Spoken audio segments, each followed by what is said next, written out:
So this video is designed to put together all of these ideas that we've been working on this week. And what we're going to do then is we're going to create a Vue project. We've been working with Vue, so that should sound familiar. We're going to use Npm Package Manager to create our Vue project. And to do that, we're also going to utilize a command line interface tool for Vue. So utilizing the command line with the service that's provided to us through Npm Package Manager. We're going to see all of this in works. And we're going to see how that project manager will implement Babel and ESLint.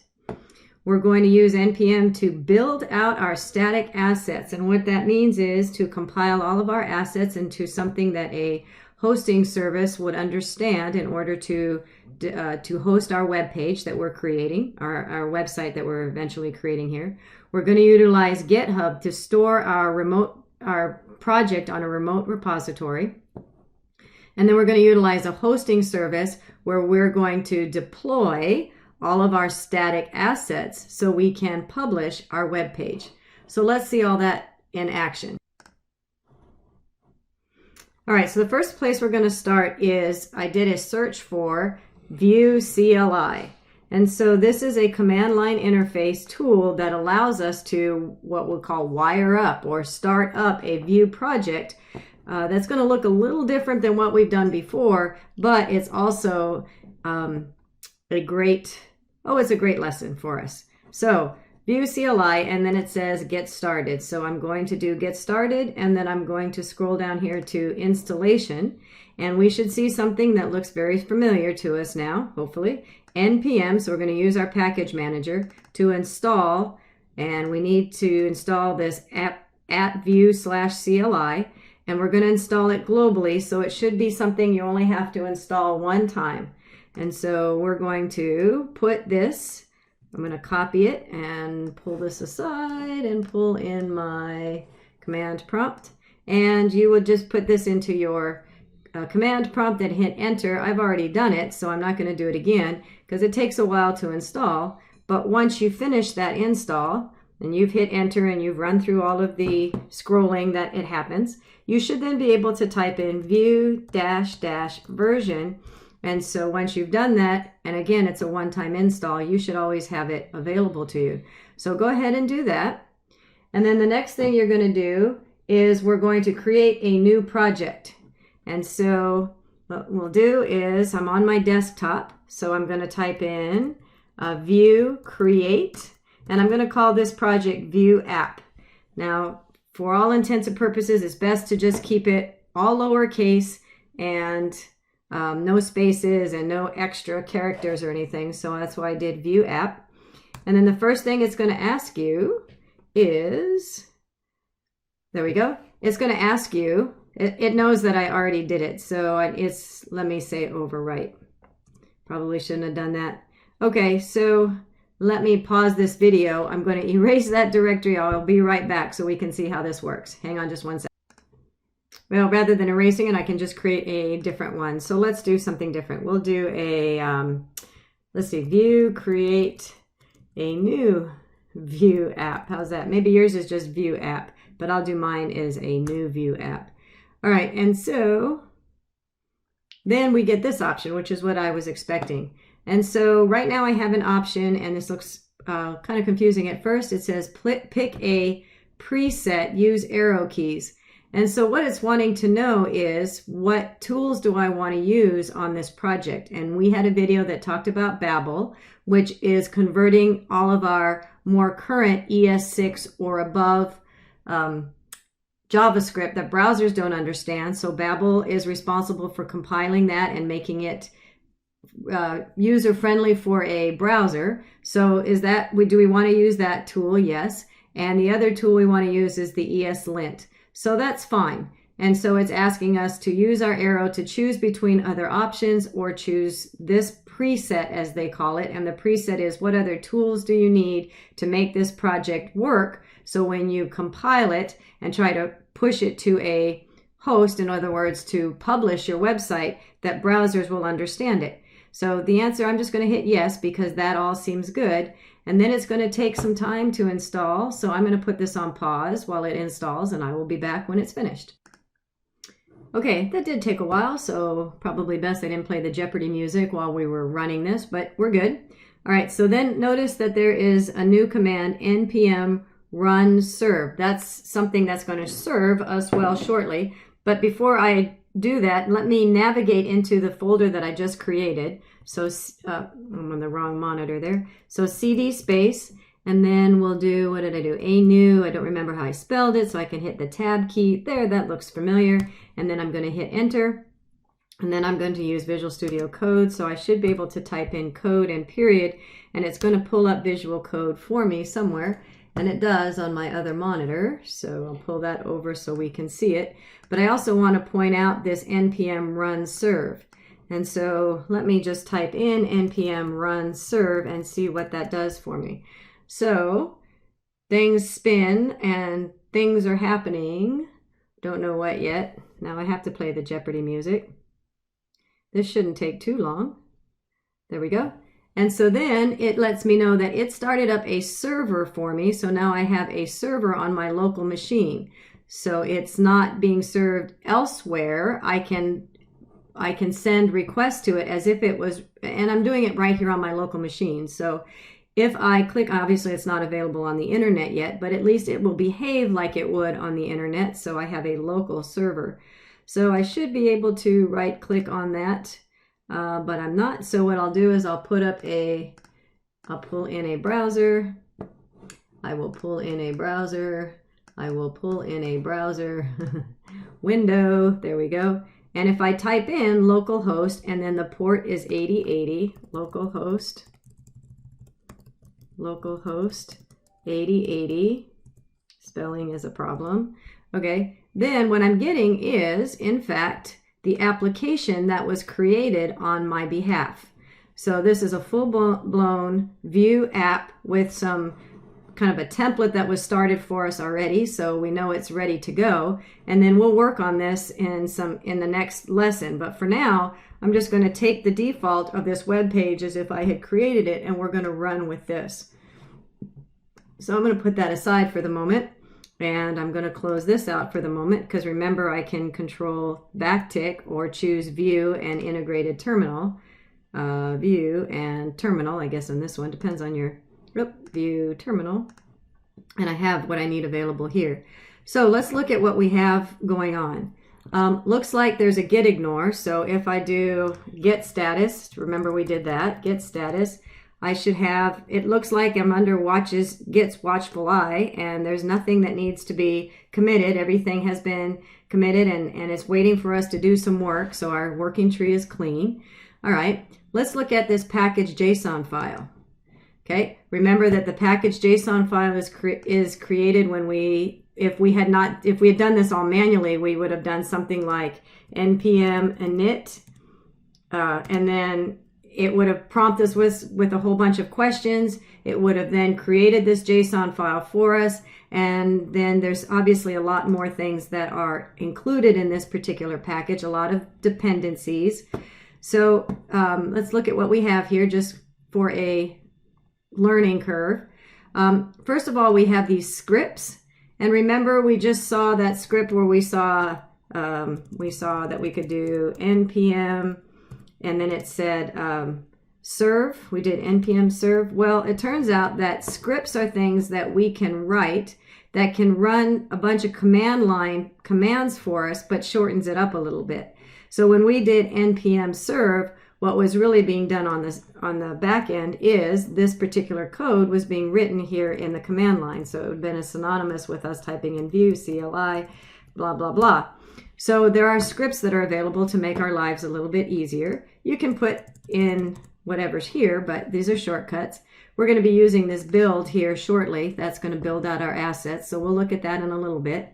Dependencies are something we've already been working with. We worked with chalk dependencies. We saw some Lodash dependencies in some prior videos. So apparently there's some dependencies that are needed to make this project work, to make it run. There's also what's called dev dependencies. And that means that these are dependencies that are only needed for while we're creating our application during development and not production. In other words, when we want this project to go live, we don't need to include Babel, for example, because Babel is simply used to compile our code into JavaScript that the browser can understand. So we don't need these dependency files when we go into production. So these are only files that are needed for development. And so that's what this is telling you. These are dependencies required for this project, but not once we create our deployable project. And we'll see that happen in a little bit. So, and then some other things that I didn't really want to go over at this point. One thing that we definitely need to do is we're going to need to add our Git repository. And so that is, oh, let's see, we also have a bunch of node modules. So you should know what node modules are. All right, so that seems realistic or logical. All right, so the next thing we need to do is we're going to, we'll explore all of this, by the way, next week in our next video. But for now, I'm just going to take all of this at face value, that it's a working project, and that we are now going to take that Vue app we just saw and make it public. So let's see how we go about doing that. All right, so the next step is to go to GitHub, and we need to create the repository so that we can push our project up into GitHub. And so I'll create a new repository. I will give it a name. I'm going to call this one Vue app, which I've already done. So I have to do a new Vue app, apparently. Remember that this doesn't have to match the name that's on your local repository, but I'm going to try to, just so that way I know that they are the same ones. We're going to keep it public. It's already initialized. It should already have a README file. Let's see if it does. Looks like there's already a README file. We saw that was initialized because it recognized what we did when we did git status. So I don't need to initialize one. Add a Git Ignore. Does it have a Git Ignore file? Yes, it already has a Git Ignore. So I don't need to deal with that. So I just need to create the repository. And so then remember, all of these steps were done. We've done these earlier. And then I'm going to grab the remote so I can hook up these two together. So Control Copy and then Control V. And so now I have, let's just verify, git remote -- version. And I think I did the wrong thing. Git dash, not version, but V. And there we go. So those are all, so now we've joined these two repositories together. Before I push the repository though, I do want to, I guess it's not, I'm a step ahead of myself, so let me back up. All right, so now I've got my Git repository set up. I've done my work on my project, and I'm not really going to do work, but if we had done some work on our project and we no longer had that static view page that we saw a moment ago, I don't know where it went to, but anyway, you get the idea. So we've created our web page and we're ready to publish it. And so what we're going to do is I'm going to refer you back to this package JSON where it said build. So this is how we, let's just run it. I'm going to do npm run. That's how we run these scripts. So we either run serve, or in this case, we're going to run build. And when I run the build, things will spin. Building for production. And so what's happening now is Webpack is doing its thing. We saw that. Babel is converting all of our non-compliant browser JavaScript into compliant browser, JavaScript browser, and you know what I'm trying to say. And so all of that is getting compiled and created into what we call static assets. In other words, we look at this dist now. There is a folder that was put into place for us called dist. And in dist, we have all of our CSS, all of our images, all of our JavaScript, everything that is needed. It's not something that we probably will understand. Like, it's all been minified and it's all been compiled for us. So we don't need to worry about it. The point is that Babel and Webpack did all of its magic in order to make our project deployable into a version that a browser would understand. So these are called static assets. They're in our distribution folder, and these are the files that we need to put onto a host that is serving our internet, our website to the internet. All right, so that's great. How do we make all that happen? And why are we putting it on GitHub? All right, I'm getting there. Just relax. All right, here we go.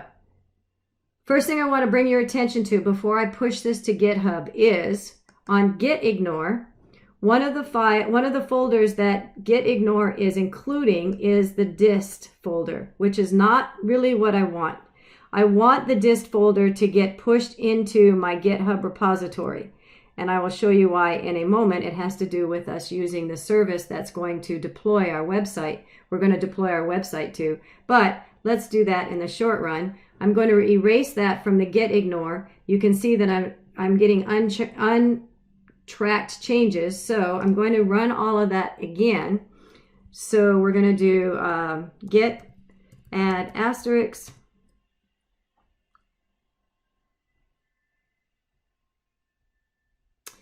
Not sure why that did that. The file will have its original line. I think that's okay.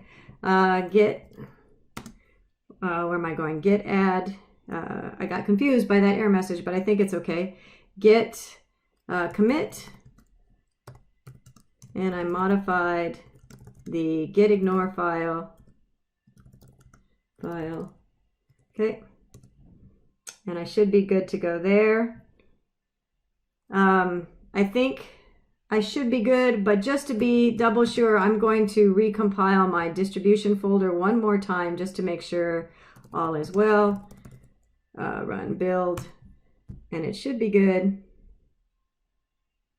Building for production.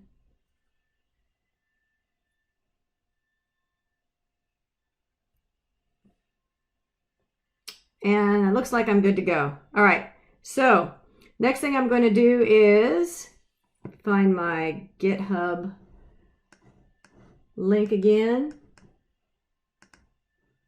Not sure where my folder went to. I was going to try and demonstrate that again. I have too many windows open. Do you ever experience that? All right, well, I'm just going to git push. The reason I was trying to bring that GitHub back, remember when we highlighted the git remote, the line underneath it is giving you this command, git push remote origin master. And so now I'm going to push all of these files to my GitHub. And while that's running, I'm going to put this on pause and find my GitHub account. I'll be right back. All right, I didn't do anything. I just searched. So let me pull this off. Looks like everything got pushed. My git push origin master seems to have worked properly. What I was trying to show you was I got that from this line right here. So that was where I knew that was a command that was available if I didn't remember it from my head, to push all of this up to my A New View app, to my GitHub repository. So now if I refresh this page, I should have that project. And more importantly to me at the moment for this video is that I have this distribution folder that has all of those assets in there for me. So that means that index.html should run from a browser, and all of the compiled code and everything that needs is in these folders. So the next step is going to be to utilize a service called Netlify, which is here, which will enable us to push our files actually through GitHub. Oh, what the heck happened there? That looks like an ad. I don't want an ad. To push our files and actually publish them. So go ahead and log in. I'm going to pause and log in, and I will be back, and I will meet you once you are able to get logged into or sign up to account and get logged in. All right, so now in this video, we have so far successfully uploaded to our GitHub account. We have our distribution folder, and it's in that distribution folder that we're going to want to, we're going to deploy our site. Our static assets, which are the assets that were compiled and put into our dist folder, our distribution folder. So new site from Git. So I'm going to choose that. I'm going to choose GitHub. There's other repositories, cloud repositories, where you can upload your local repositories, but the one we're using is GitHub. And I'm being asked to, oh, there it goes. So you might have to put in some credentials. I probably already have done that. So the next thing I need to do is, and I didn't do it successfully yet apparently, is we need to authorize, configure Netlify on GitHub. So I have to go back to GitHub and tell GitHub which branch I want to, so Markley Classroom, I'm logging in again. Didn't expect to go through all this on the video, but there we go. So Netlify app was installed on my GitHub account. And so I need to authorize more repositories. If you chose all repositories, that's fine, but at least now you can see what's happening. So I'm going to select a new repository, and it's the a new view app. So all I'm doing is giving Netlify permission to use this repository. So I'm going to choose save, and I'm being redirected. Okay, so now I want to select a new view app, and what it's going to do is it's going to give which branch master to deploy. That is true, our master branch, but what we want to use is that dist folder. So I want you to look in dist folder, those assets that we built, and that's the directory I want you to publish. All right, so now we're going to deploy the site, and it's going to spin and take some time, so I'll put this on pause while that's all happening. All right, so once it was all finished, then I got this published message down here, which means that this is now the new URL, which is a temporarily, it's a generated one from this website. But if I click on this app or this URL, which is a public URL, then my web page is now officially published. So all of those assets that were built and compiled and put into the distribution folder are now being served from Netlify with this URL that is kind of a weird URL. And you can certainly, if you have purchased a URL, you can change it so it'll point to this. In other words, if I've purchased some domain name.com, I can go into those settings for that domain and point them to this URL, so that way I can put in somedomain.com and it'll revert to my web page. But now we have officially published our web page, and I can give this to an employer or to my mom in Belize or wherever she is, and now I've got a published Vue app utilizing all of the tools we have been working on this semester. All right, so from here I should be able to, it's all set, everything's good to go. I can click back onto my home page for my Netlify, and you can see I have created another website for another class. Nonetheless, the more you certainly, I think it's unlimited. I don't think there's any limit to this free version. So you can start a new site from here if you want. You can manipulate your other sites, what have you. You can see I deployed this one from GitHub as well. But for your assignment, I would like you to give me the URL here of your published Vue app.